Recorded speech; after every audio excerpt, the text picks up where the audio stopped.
네. 영양소들을 섭취할 때 어떤 식으로 섭취하는 게 좋은지에 대한 구체적인 방법을 오늘 말씀해 주신다고 했는데 30대 뭐 중후반, 40대부터는 네. 위기능이 많이 저하됐거나 위벽이 얇아지신 분들이 많이 있을 겁니다. 어떻게 따져 먹어요? 그래서- 그리고 또 좀 의아한 거는 비타민 C는 공복에 먹으면 속도 아플 텐데. 맞아요.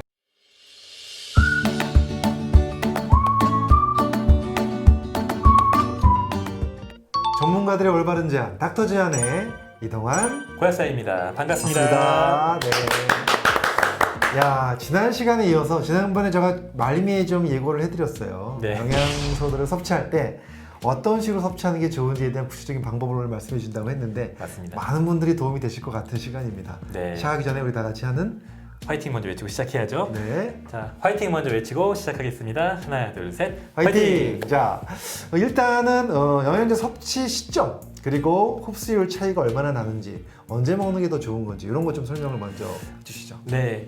이 흡수율의 차이가 유의미할 만하게 난다는 데이터가 있거든요. 네. 많게는 뭐 50%까지 차이가 난다. 적게는 뭐 10%, 20%. 네. 뭐 어떤 데이터에는 뭐 별로 없다라는 것도 있는데 네. 영양제가 원래 이렇게 딱 떨어지지는 않습니다. 네, 그래서 맞아요. 우리가 보고 싶은 걸 보는 건데 그래서 보통은 이제 유의미할 만한 차이는 있다 이렇게 봐주시면 좋을 것 같습니다. 영양제 섭취하는 방법은 네. 식사 전에 먹고 네. 식사 후에 먹고 네. 식간에 먹고 뭐 요 정도일 겁니다. 네. 그리고 뭐 철분제 같은 경우 잘 때 먹고 이런 정도인데 네. 일반적으로 식사 전에 먹는 거는 보통 공복 시에 먹는 영양소들을 그렇게 하시고요. 네. 식사 후에 먹는 거는 음식이 들어가 있는 상태에서 먹는 그런 영양소들을 분류를 할 건데요. 네. 보통은 이제 수용성 영양소들, 비타민 네. C나 비타민 B 같은 경우는 보통은 이제 전에 먹는, 공복 시에 먹는 게 낫다고 하고요. 네. 그리고 지용성 영양소, 오메가3나 비타민 A, 그리고 미네랄들 이런 것들은 위액과 버무려져야 되거든요. 그래서 미네랄 같은 경우는 이온화가 돼야 되기 때문에 식후에 먹는 게 좋습니다. 네. 그리고 유산균 같은 경우는 식전이 보통은 대체로 낫다고 하고 네. 그리고 필요에 따라서 마그네슘 같은 경우는 이제 취침 전에 먹는 방법도 있어요. 그렇죠. 수면 네, 도움이 되니까. 예, 그럴 땐 또 공복에 먹고 좀 다양한데 뭐 그런 아미노산유는 네. 전하를 띠고 있어가지고 보통 이 공복 시에 먹거나 단독으로 먹는 게 가장 좋다고 합니다.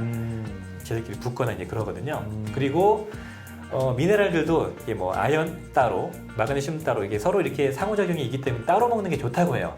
야, 근데 이걸 따져보면 너무 복잡한 거죠. 그래서 어떻게 따져 먹어요? 그래서- 그리고 또 좀 의아한 거는 비타민 C는 공복에 먹으면 속도 아플 텐데. 맞아요. 네. 그래서 네. 이 현실적인 부분과 이상적인 부분을 우리가 잘 타협을 해야 됩니다. 그래요, 맞아요. 저 같은 경우는 비타민 C는 무조건 식후에 그냥 드셔라 이렇게 말씀을 드리고 있는 이유는 네. 그게 비타민 C를 먹는 분들 특히 30대 뭐 중후반 40대부터는 네. 위기능이 많이 저하됐거나 위벽이 얇아지신 분들이 많이 있을 겁니다. 네, 맞아요. 그런 분들이 비타민 C를 먹게 되면은 속쓰리거든요. 그렇게 공복 시에 드시면 그런 분들 오래 못 드십니다. 그래서 꼭 저는 식후에 드시는 게 낫다 이렇게 말씀을 드리고 있고요. 네. 비타민 B군 같은 경우는 네. 이상적인 타이밍은 수용성이기 때문에 네. 다른 지용성과 섞이지 않도록 네. 보통 따로 공복 시에 섭취하는 게 맞다고는 하는데 네. 그렇지만 위장 장애가 꽤나 빈번하거든요. 그래서 식후를 저는 선호를 하고 있습니다. 아, 예, 그렇군요. 네. 그래서 이제 이상적인 거와 현실적인 거를 잘 구분하셔가지고 네. 그 타협점을 찾으셔야 돼요. 그리고 그리고 뭐 미네랄들 다 따로 먹어야 되고 이상적인 건 아이고. 너무 힘들거든요. 그럼 어떻게 챙겨 먹습니까? 예, 그래서 나는 한 번에 편하게 먹는 걸 선호해. 그러면은 그냥 너무 집착하지 마시고 네. 그냥 편하게 드시는 걸 추천드리고 싶고요. 음. 그 흡수율을 저는 포기하고 편하게 먹는 걸 선호합니다, 개인적으로. 네네. 그렇다면 사실은 비타민 B군과 C군은 현실적으로는 흡혈 먹고 있어요, 저도. 네. 근데 원래는 식전에 먹는 게 맞다라는 거잖아요. 네. 그래 흡수가 잘 된다는 거잖아요. 네네. 이 현실과 이 이상적인 거에서의 타협 어떻게 하고 계십니까? 저도 말씀드린 것처럼 편한 게 맞거든요. 네. 영양제는 뭐 일주일 먹고 끝내는 게 아니고 약처럼 그렇게 치료 목적으로 이렇게 단기간 먹고 끝내는 게 아니고 네. 짧게는 뭐 4주, 길게는 보통 뭐 6, 7개월, 뭐 네. 1년, 길게는 뭐 평생 먹어야 되는데 이렇게 복잡하게 세팅하거나 위에 부담되게 세팅을 하셔가지고 섭취를 하시면은 오래 먹기가 참 어렵거든요. 그래서 오랫동안 꾸준하게 먹을 수 있는 그 타이밍을 설정하시고 그 개개인마다 유해 상태는 다르기 때문에 어떤 분들은 괜찮을 거예요. 괜찮은 분들은 이상적으로 드시고 네. 저처럼 좀 위에 좀 부담을 덜 주고 싶은 사람들은 식후에 드시는 걸 추천드립니다. 위에 부담이 없더라도 귀찮아서 못 먹겠다. 네, 그러면 뭐 그냥 한 번에. 한 번에 드셔야죠. 네, 네. 저 같은 경우는 사실은 여러 가지 중에서 유산균만 딱 식전에 먹어요. 맞습니다. 한 눈 뜨자마자 저는 아침에 네. 먹고 나머지는 다 식후에 갖고 몰아서 먹거든요. 저도 네. 이제 약국에 있을 때는 네. 그렇게 식전에 유산균, 네. 식후에 뭐 나머지 것들을 먹었었는데 네.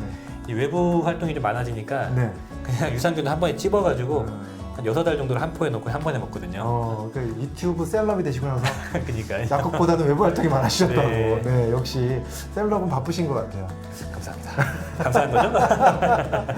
아무튼 이제 마지막으로 그러면 영상을 마치기 전에 당부하고 싶은 말씀 한 번만 해주세요. 그러니까 과연 많은 분들이 물어보잖아요. 이건 언제 먹어야 되냐, 언제 먹어야 되냐. 거기에 대해서 한마디로 뭐라고 말씀드리고 싶으신지. 예. 그냥 내가 편한 게 답이다. 내가 편한 게 답이다. 그렇게 말씀을 드리고 싶습니다. 네. 너무 이상적인 거에 집착하지 마시고 네. 내가 쉽게 먹을 수 있는 방법이 뭔지 고민해 보시고 그게 답입니다. 정말 깔끔하게 쉽게 먹고 오래 먹을 수 있는 방법, 나만의 방법을 찾아라. 네. 좋습니다. 이상적인 것도 좋지만 꼭 그러지 않아도 된다. 네. 현실적으로 찾아가라. 이 말씀을 마지막으로 드렸습니다. 자, 정말 오늘 굉장히 중요한 시간이었어요. 많은 분들이 궁금한 것들을 쭉 설명해 주셨는데 다음에도 또 더 좋은 이야기를 함께 또 나누도록 하겠습니다. 자, 지금까지 닥터 제안의 이동환 고약사였습니다. 감사합니다. 감사합니다.